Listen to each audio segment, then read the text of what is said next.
त्यानंतर एक बातमी समोर येते. मुंबईत पावसाचा हाहाकार पाहायला मिळतोय. दादर वेस्ट परिसरात त्यामुळे झाड कोसळलंय. मुंबईसह उपनगरात रात्रभर पावसाच्या सरी कोसळत आहेत. रात्री 2 वाजता रस्त्याच्या कडेला असलेल्या गाडीवर हे झाड पडल्यानं गाडीचं मोठं नुकसान झालंय. दरम्यान अग्निशमन दलानं तात्काळ येत झाड बाजूला केलाय, त्यामुळे रस्ता आता मोकळा झालाय. मुंबईत मुसळधार असा पाऊस कोसळत आहे. पावसाच्या सरी कोसळत आहेत आणि त्यामुळे ठिकठिकाणी झाडं कोसळण्याच्या दुर्घटना देखील घडत आहेत. तर दादर वेस्ट परिसरात देखील हे झाड कोसळलंय.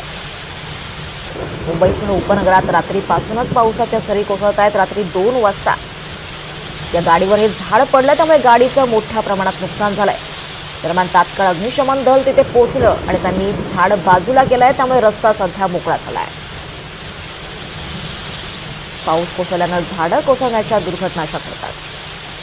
तर नवी मुंबईतील खांदेश्वर रेल्वे स्थानकाच्या परिसरात पाणी भरलंय. प्रवाशांना ये-जा करण्यात खूप अडचणी येत आहेत. प्रवाशांना रेल्वे परिसरात साचलेल्या पाण्यातून चालावं लागतंय. तर ही दृश्य आपण पाहतोय नवी मुंबईतल्या खांदेश्वर रेल्वे स्थानकाच्या परिसरात हे पाणी भरलेलं आहे.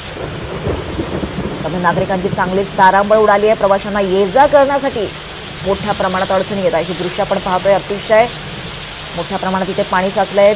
रस्त्यांना नद्यांचं स्वरूप आल्यासारखं दिसतंय आणि या पाण्यातूनच नागरिकांना प्रवाशांना वाट काढावी लागते.